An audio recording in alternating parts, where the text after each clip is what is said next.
live now, Martin. It'll all right. It should be under the comics crowd, or where would we find this? Yeah, I think so. You should have gotten a push notification. You can check your notifications there under the bell. It just says we're still that one that says we're going live. I haven't got the I don't see us Oh, live it yet. should be live now. I just saw it. It just Oh, there activated. it is. Yep. Yeah. Oh, we gotta watch. But still that one. Ooh, let's turn the volume off. All right, there we go. We're good. Looking up at the screen like this, showing off my big old chicken neck. All right, so I guess we should jump right into this, huh? Yeah, we can do a little long intro while people start showing up. All right. So I think, I guess we can do a quick introduction. I'm Kevin Laporte from the Comics Crowd and Inverse Press Flatline Comics, and this is Martin Piero from Cosmic Times. Yes. So we've been having some impromptu and spontaneous conversations about the direct market and how that's sort of collapsed for indie creators over the last 7-8 months. It's collapsed, so Yeah. kind of put it. Yes. I mean, I would say the rug was pulled out from underneath, if anything. And then there was a pit of fire under the rug. So Yes, and we're still all burning in it, thinking that we're still surviving, but not really. I'm just sharing this out on the old Facebooks here. If anybody pays attention to that.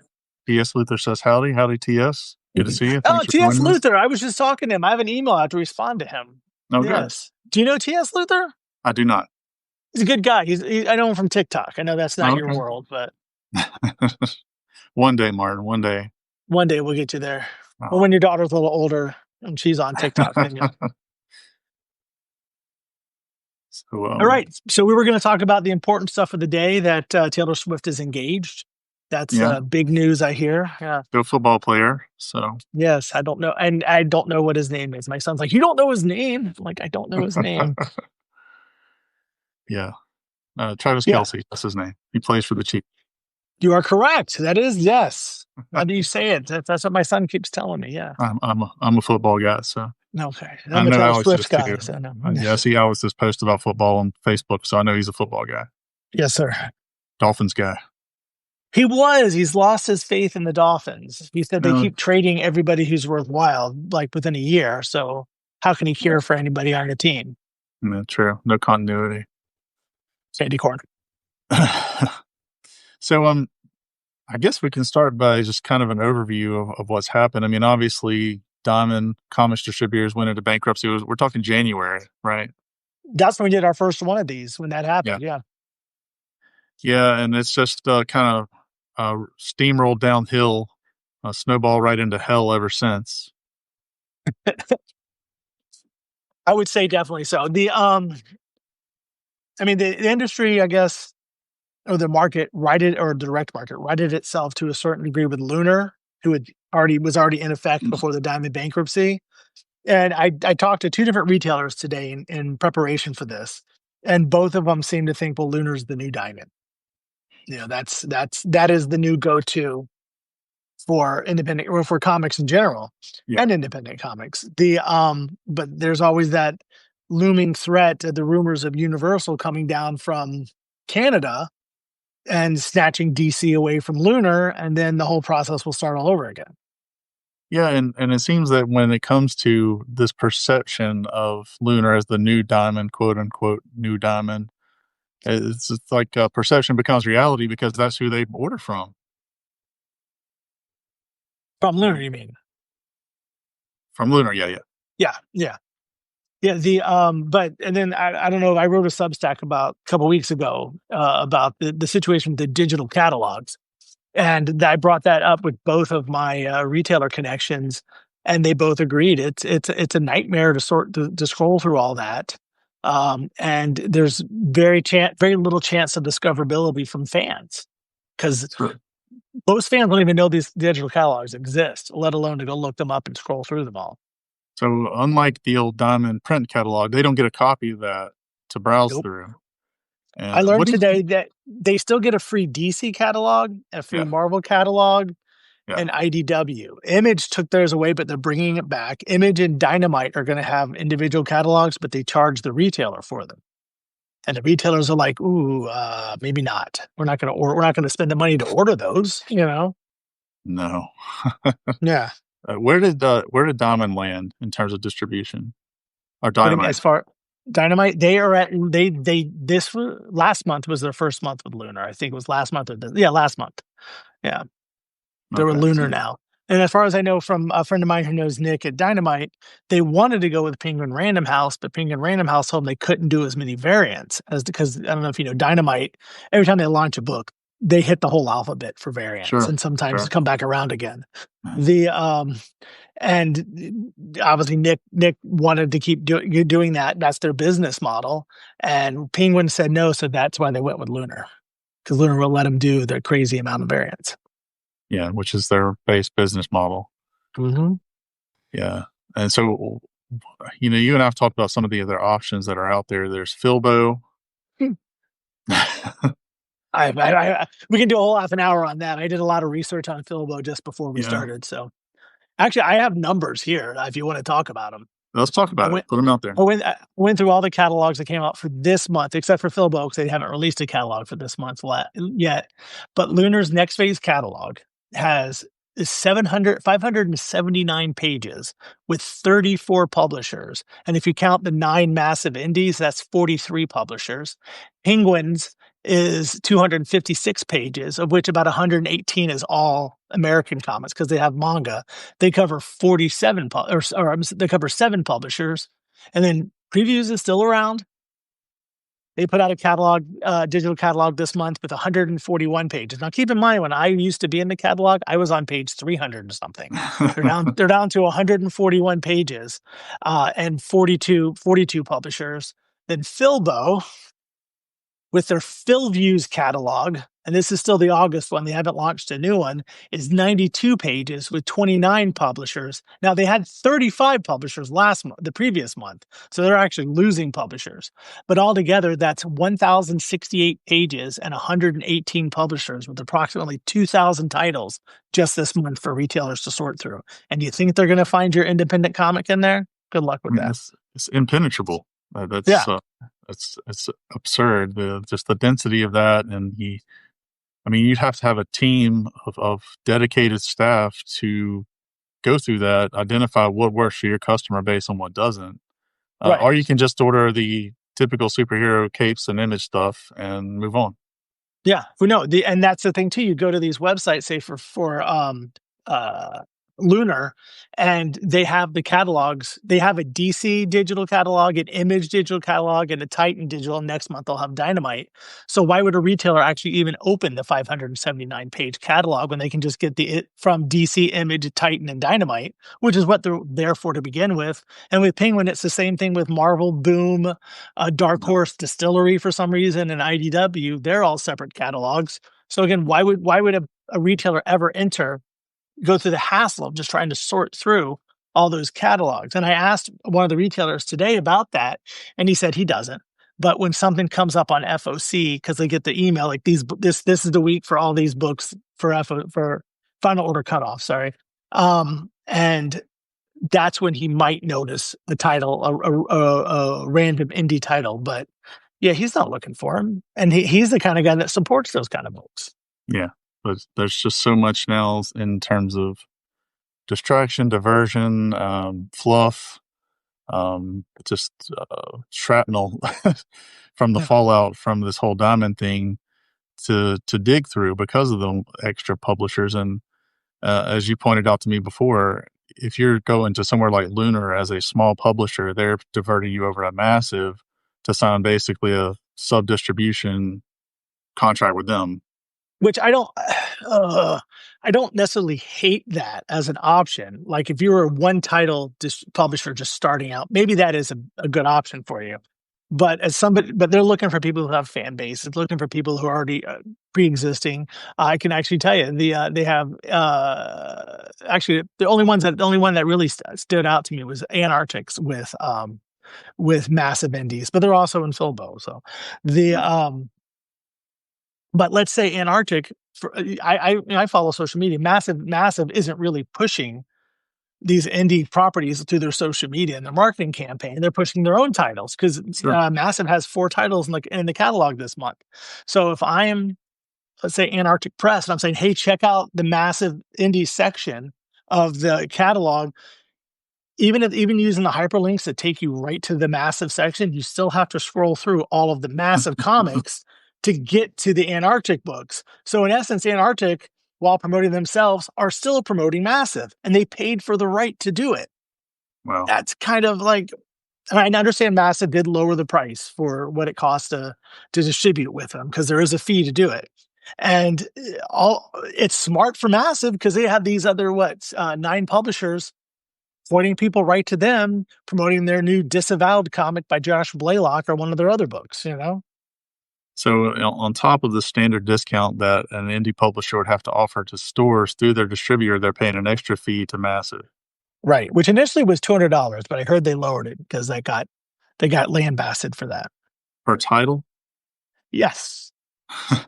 Yeah. So I think that somehow I've heard that they have a better deal now. So I don't want to, I mean, I can't say anything bad about Massive. It's a great business model for them.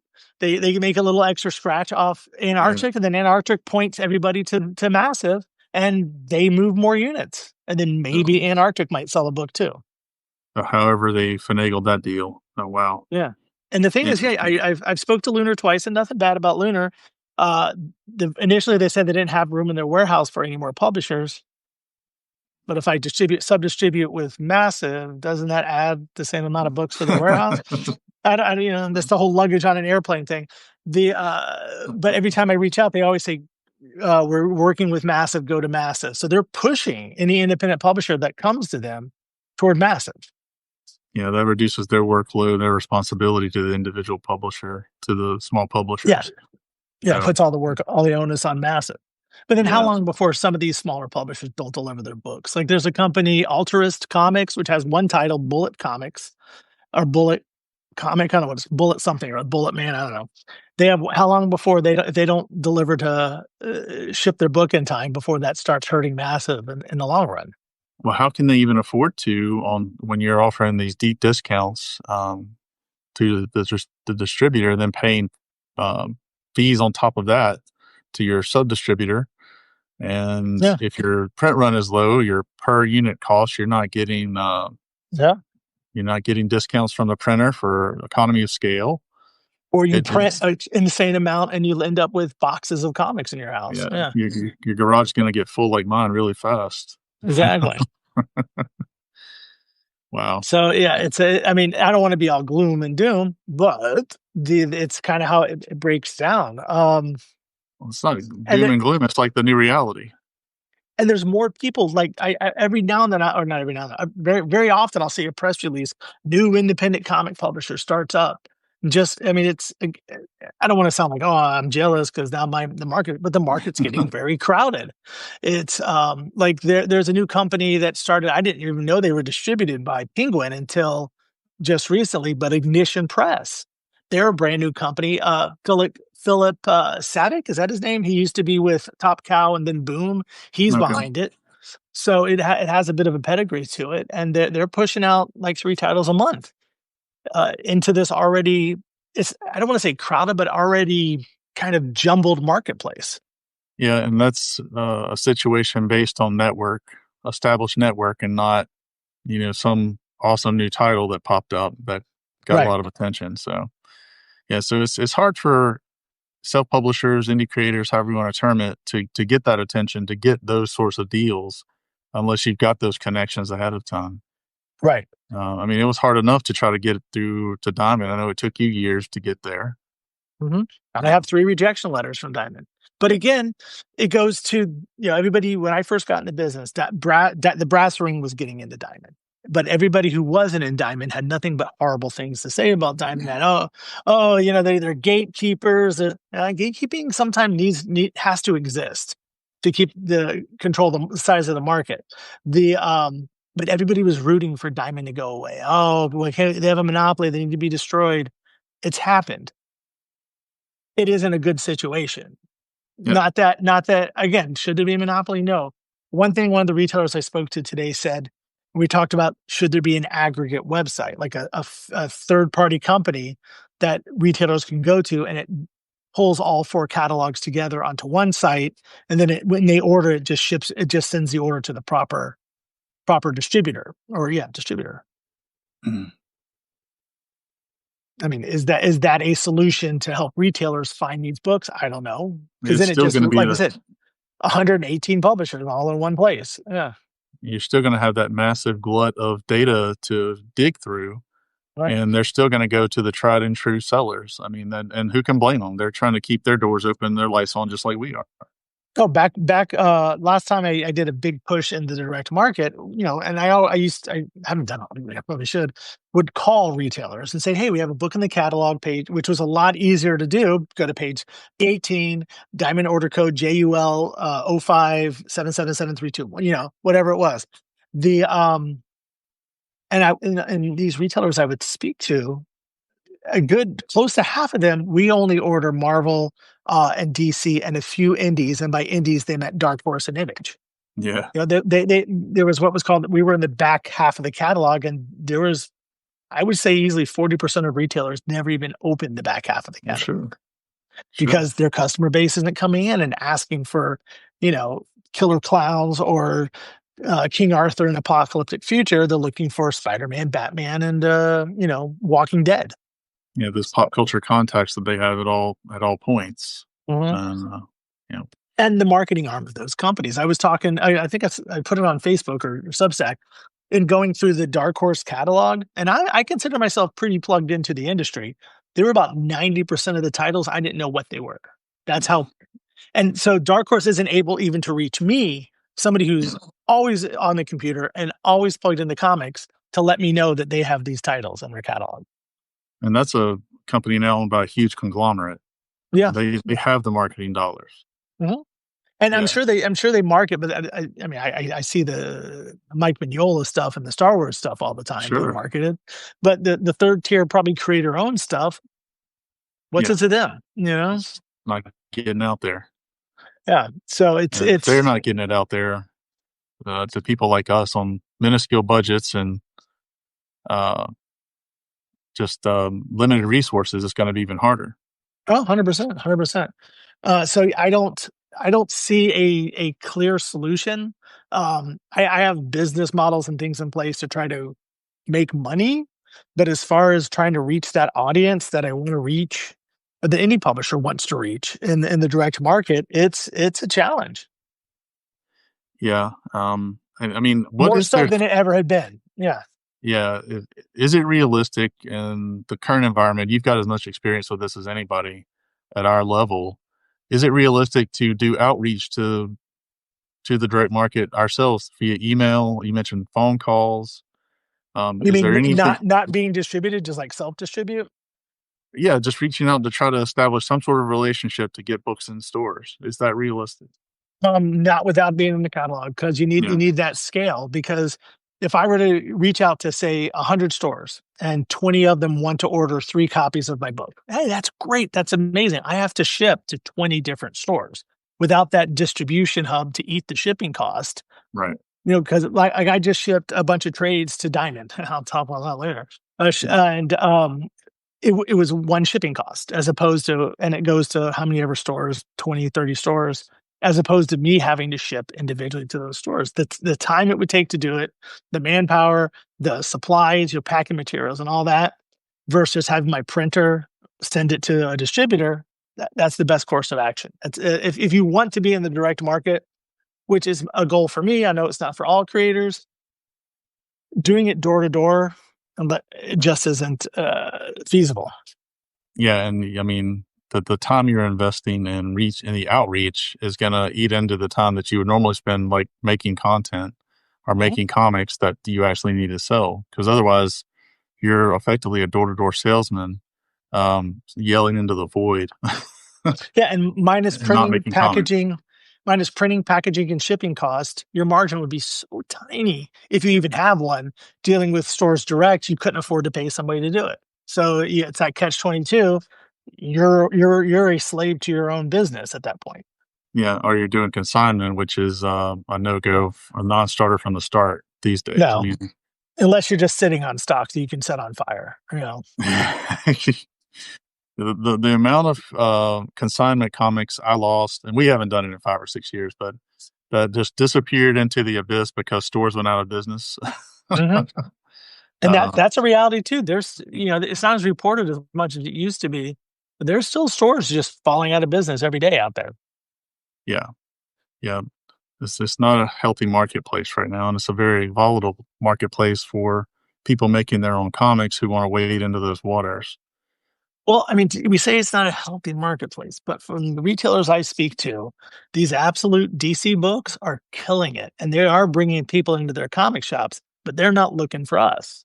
They're looking for more of the absolute or a different version of Batman or Spider-Man or whatever, as opposed to they don't even know first off, the newer customers don't even know to look for us. They're just wondering because they've heard good things about Absolute Batman. I had a friend who picked up the trade who doesn't really buy comics, but he picked up the Absolute Batman trade because he heard good things about it.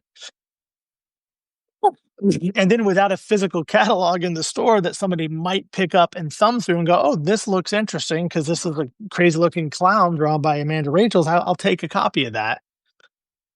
And I Yeah, don't know if you're I don't know if you're on LinkedIn as much, but Adam Freeman, who used to be with Valiant, and now he's with I think he has his own company or something now. I don't know who he's with. Maybe Bad Ink. He challenged the notion, not to beat up on Philbo. He was challenging the notion of that business model because Philbo's only doing 40% a discount to retailers. But the way he explained it, even for the regular, say 50, 56%, for a store to take a chance on a book, they would have to know that they have 2 to 3 customers already going to buy the book before they'd yeah, even consider buying one for the shelf. right, So for somebody like us, let's say we're in the catalog, we have to get our fan base, as small or large as it is, mobilized to go into a comic shop and add, you know, 3 or 4 of them to add it to their pull list before that retailer would even go, "Well, okay, I'll buy one for the shelf," yeah.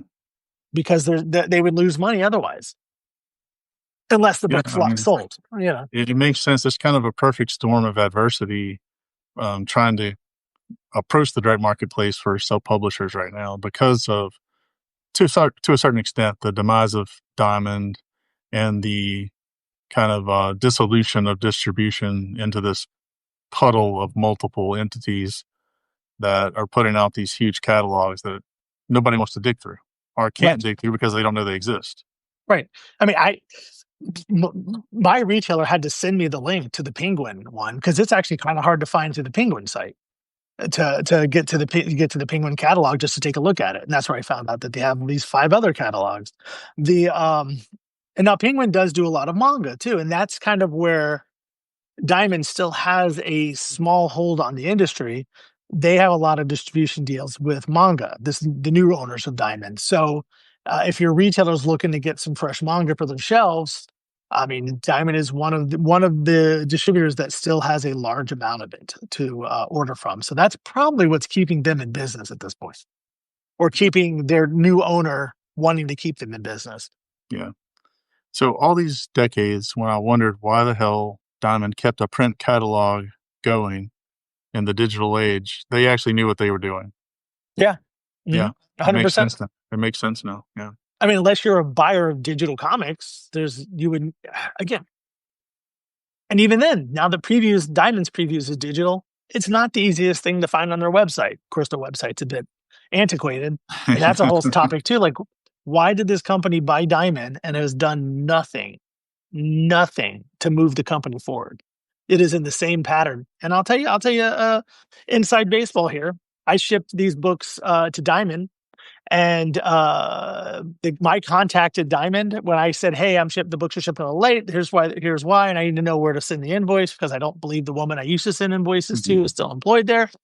And my reply from him was, "I no longer work at." It was an automatic reply that he left Diamond like last week, and to Wow. contact these 2 other guys, whom I've contacted, asking about where to send the invoice. And you can guess how many emails I've gotten back from them. Yeah. So Zilch. it's yeah, they're not. So I have shipped books to Diamond and do not and cannot send an invoice to them to get paid Wow. if they even have the funds to pay me or will or want to pay me. There's another small press guy that we know he still solicits, but he's not shipping books to Diamond because they owe him 2 grand. Wow. Part of it was before the takeover, but some of the money was after the new owners took over. and they've not cut him a check. Of course, he could be sending an email to the wrong person at this point. So, Somebody that just is an empty office. right. Wow. And then, I mean, looking at the larger, like I said, we have Universal. The rumor that they're going to scoop up DC and be their exclusive distributor into the US is out there. And then one of the companies that wanted to buy Diamond Alliance, which is out in Pembroke Pines, Florida, they've hired several of the former Diamond buyers and people that worked in the upper echelons of Diamond who were cut loose. So now there's the rumor, are they going to jump into this distribution market? And if they do, is that a good thing or a bad thing? So it's just kind of total chaos, the Wild West right now, as things Mhm. kind of take their shape and assume whatever form they're ultimately going to assume down the road. If, And depending on, I mean, it's is it impossible to survival of the see. fittest? If it is, then Philbo's done. If that's the case, before they even started. Again, Philbo, like I said, last month, he does this like 3-month distribution, like his August catalog, or for books shipping in November, which is a wider Yeah. purchase time than say the other catalogs do, or distributors. But he's had 2 catalogs now, and his second catalog, you should look at it. All the images are low res, like there's just pixels everywhere. It's gross to look at. It looks very unprofessional, and publishers relying on this to be their doorway into retailers. I don't. That's a bad move. I mean, seriously, it's like, did you do this at like 72 DPI? What is this? Like using It's really WordStar rough. from 1988. Yeah. Possibly. I mean, some of the graphics, and I don't believe it was the publishers, because last month they got it right. It has to be something in Hmm. with Phil's side of things. I mean, I don't want to be beating him up, because at least he had the wherewithal to try something. But ultimately, I think he jumped in too soon and unprepared. And if we're still talking about Philbo this time next year, then it'll be a miracle, in my opinion. I mean, there have been other small attempts, more digital oriented attempts, like ICV2 was going to do distribution, What's happened and with that? they never they followed up on it a couple of times, but it was pretty half-assed. And I think after 2 or 3 weeks of actually pushing, they kind of gave up on it. And then I was getting emails from a guy, and I couldn't even tell you his name or his outfit's name, but he said, and this was back in April, I think, that he wanted to, he was setting up distribution for indie comics creators in America, and I should get in on the ground floor. It sounded so much like a Nigerian Prince pitch. I just couldn't. And It was just so obviously gammy, that I just stopped responding to his emails. And the questions I asked came back with answers that were uninformed or obtuse or evasive. So I just stopped trying. But then, I mean, a lot of people try to take advantage of this situation. So we have a question from the Geek Collective. oh, good. So is crowdfunding the sole avenue for self-published works to generate profit? Profit or to cover cost? Yeah, that's can you move into the profit category? That's the real question. Yeah, revenue. How's that? That can apply to both. Okay. Yeah, I think it probably is the primary one right now. That's my opinion based on experience, based on what you've experienced and reported, Martin. It seems like crowdfunding is the last great hope for indie creators who aren't just independently wealthy. Right. And this is something we talked about 4 years ago, whatever. We were down at the in Bureau. The Yeah. I still think it's an organization. I call it the wheel, and I think crowdfunding is a huge part of the process. But I still think, to some degree, conventions play a role in it. Your online presence outside of, like, I've been toying with React, really getting into my web store again, things like that. I think crowdfunding is a huge part of it. It's a great entry port for people to discover you. But what you do in your business after that to keep them coming back, I think, is the real challenge. And I don't think a lot of creators see that. They just kind of see, I got my crowdfunding money and I'll come back to Kickstarter in a few months with another one. And I still think it's a bigger bigger pie you have to work with. And if you just focus on that crowdfunding piece, you're missing out on other opportunities, A, to grow your brand and for possible revenue or income per se. But no, Kickstarter or crowdfunding, because there's so many platforms now, is huge. But my problem with it now, I've talked to you about this, and I'm sure I posted online somewhere. I didn't get into comics to sell 100 copies of my comic to 100 or even 200. I write comics because I want people to read them. I write Yeah. stories because I want them to be experienced by people. And it's great when people support you on Kickstarter, but I want this, and not to sound egotistical or sound crazy, but I want more. I want to reach a bigger audience, and I think that's the real challenge. Um, but as far as revenue goes, like you can't fight that Kickstarter money. Yeah. And Geek Collective responds, probably revenue over profit, in-person websites, and live sales are part of the bigger pie. Yeah, absolutely. And, trying to get your work, I mean, there's got to be something in digital sales somewhere. I mean, Comixology's collapsed. You can't contact anybody there. I still make money off of Comixology on a monthly basis, but I haven't submitted anything to Unlimited in about 7 years because nobody exists to take the submissions anymore. Well, You didn't can't you do find. that thing where we moved everything over to Kindle? Yeah, but the Comixology Unlimited still exists as a subscription service, and I still make money through that. I still get some royalties, but you're talking about $20. I mean, Right. but the per page rates have skyrocketed. So if you can add content, you can actually make money that way. The problem is, unless you're DC or Marvel or Image, it seems like there's no way to add content anymore. I've And tried that's a every way to figure out how to submit again. Well, Because there's Global Comics. I mean, people seem to say good things about Global Comics, but I've yet yeah, and to experiment with it. it's grown. I've heard a lot of people say the same thing. So there's And that. there used to be Drive Through Comics, but I've got books on there that I haven't seen money from in forever. So I've never sold a single thing on drive-through. I actually yeah, sell more through Ingram, who prints my books. But if I set them up there for sale, they'll print to order for libraries or bookstores, independent bookstores, things like that. I make a couple of bucks a month through that. but again, I think that's all slices in that pie, and we need to get more. It's like when you get that sample cheesecake that has a different cheesecakes in it. We need to get more samples in there. We need to get a Yeah, blueberry and a caramel in there too, not just the yeah, strawberry and the raspberry. and find a way to reach audiences that way, like we try to do through crowdfunding.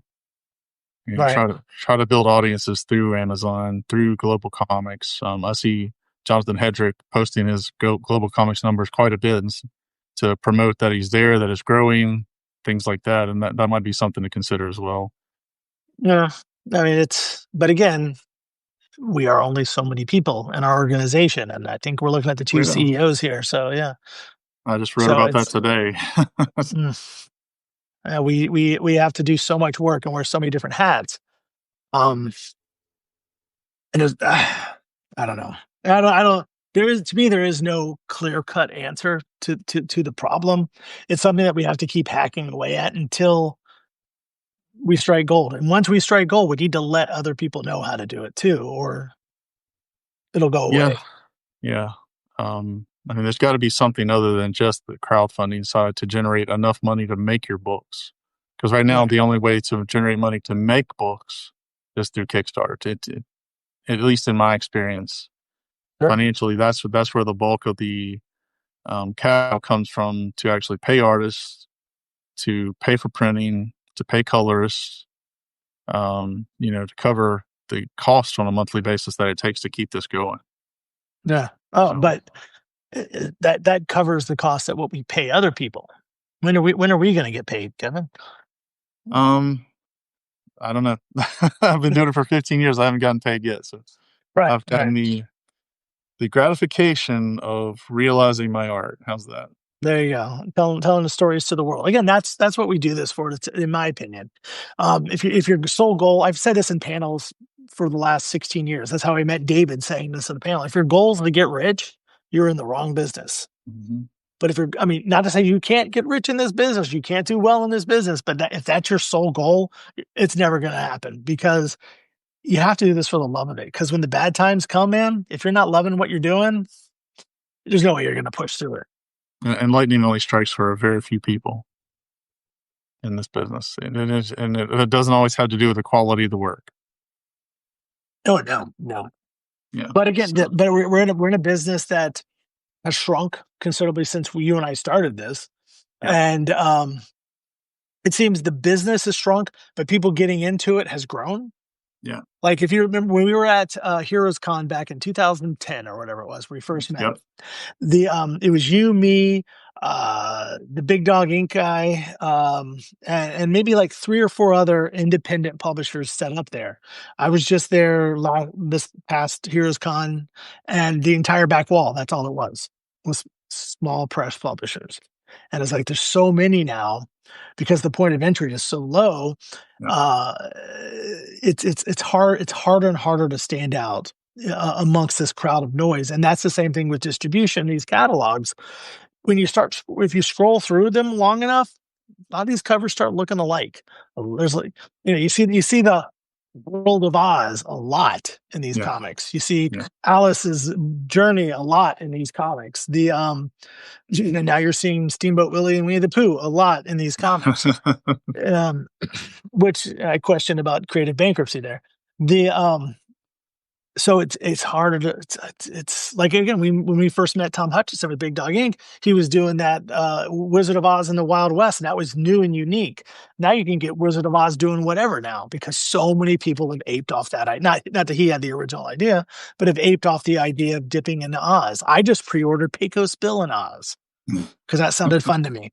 It's true story, true story. And it was another one of these Oz books I saw just scrolling through the catalog. And then there's always 100. That character looks a lot like Batman. That character looks a lot like Superman. A lot of people living out there couldn't get a job at Marvel or DC Fantasy and independent Yeah, comics. yeah.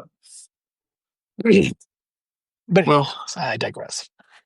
well, I think at the end of the day, I think what you said earlier about finding ways to make revenue, to make books, and then doubling down on it, sharing that with other people, and something we build together. Because Kickstarter is a community that supports itself. Most of the self publishers that I'm familiar with that are repeat creators on Kickstarter are also super backers because they're helping back other people's campaigns. And we're going to have the same philosophy when it comes to things like Amazon or Global Comics or Comixology or whatever the thing is that we are actually able to get some traction on, and to give each other not just financial support in terms of sales, but insights, shared learning, and cross promotion. So I agree. I agree. That's why I try to, I mean, with my TikTok and my Substack, I try to do something to add something back to the tapestry of comics in just some small way. If I get a piece of knowledge, I throw it out there. The But to what you said about creators supporting creators on Kickstarter, I think it's great. I support a lot of creators. Like if I do a live stream to somebody and they say, "Oh, I have something," I'll back it while we're on the live stream. The But don't we want readers? Fans. Yeah, I mean, it's that's the goal. I mean, I don't turn down, but I'll get a lot of backers just backing at the digital level. They're probably never going to read the book. They're just supporting to support. And it's not kind of why I want to. I mean, why I'm in this business. I'm in this business to try to reach readers and try to put my ideas out into the world. Maybe I should have stayed in film and television instead of jumping into comics. The But I Well, mean, do you see my point? Am I off base with that? I know I sound like I don't want the support. no, Trust me, I do. absolutely. You're 100% correct. The goal is to grow readership. Networking is great and necessary, but the goal is to grow audience. Right. In terms of real sustainability, real growth has to come that way. So, maybe we need to think about um, attacking one of these sales outlets that we don't really pay as much attention to as we do Kickstarter, and see what we can do about some sort of team learning approach to how comics sell on Amazon, how people are making money selling comics on Amazon digitally and in print, All right. and working towards something like that to grow something and to learn a different way to do things that might work. It might not, but if we put as much energy into something like that as a collective, even if it's just the two of us and a few other people, maybe we can come up with something and learn a better way to make money off that's not just crowdfunding. Right.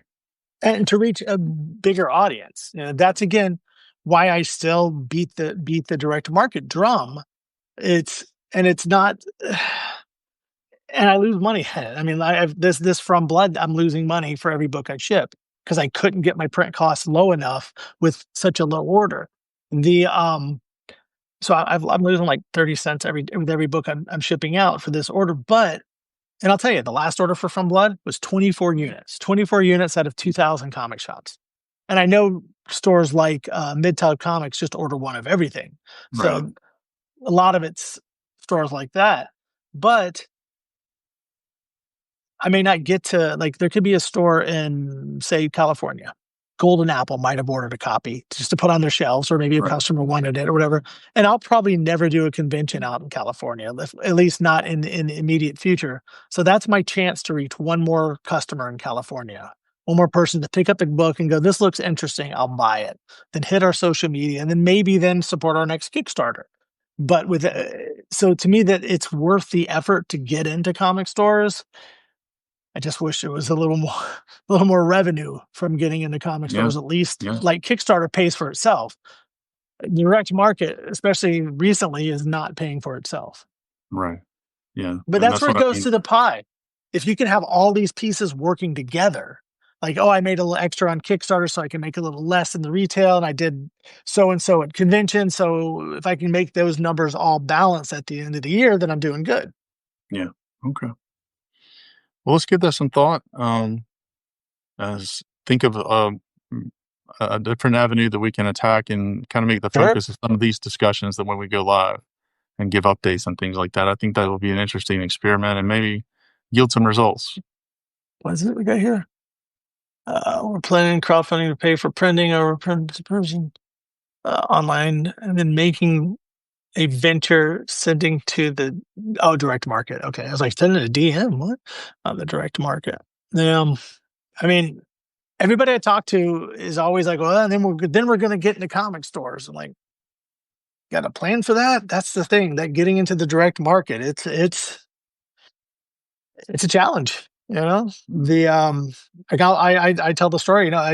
Three times I got rejected by Diamond before I got in, and it was just because I was happened to be at New York Comic Con when the right person walked by my booth. That's how I got into Diamondback. But when it was hard to get into Diamond, Yeah, I just have rejection letters. yeah. I still have them. I kept them all because they're in this filing cabinet right behind me. Because to remind me that it's that easy to get rejected as it is to get approved. Yeah. But I agree with what you say about if we can figure out something together, like if we can find that one person who's doing really well on Amazon, let's go pick his brain or her brain Okay. and get some solutions going here. Okay. Well, let's think on that. But I think it's been a great discussion. I think it is a nice capsule of where we are with direct market distribution for self publishers. It's not great. It's dismal, but there's still people who think this is and they could be right and I could be wrong, but from what I've seen from my retail friends, they're ordering less and less from what would be the back half of the catalog these days. Yeah. Like I know a retail that dropped Zenoscope altogether, because they only had so many customers who wanted those books, and they said, you know what, if we lose the customer, it's worth it not to deal with the hassle of Oh, that, ordering because that's brutal, but real. yeah. Okay. Well, good luck to you guys at the Geek Collective. Hope your plans with the direct market publisher work out. I think we'll stop it here for tonight, but I think it's been a great discussion. I mean, we have to be realistic about these things, and so I'm glad we're talking about it in these terms, and keep us and other people that do the same thing that we do from taking unnecessary chances and putting themselves in any sort of financial or other jeopardy by diving into the deep end on direct market when it's just really not a palatable place to be for us right now. Again, I don't want to sound nihilistic. I mean, there's still hope, but you have to be realistic in your approach.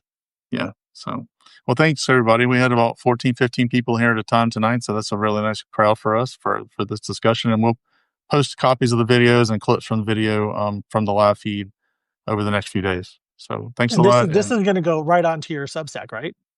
yes, The it'll whole be thing. on the Okay, Comics perfect. Crowd tonight. So you'll be able Excellent. to cross post it. Okay. All All right. right. Thanks everybody. Stay cosmic. Have a good night. Bye.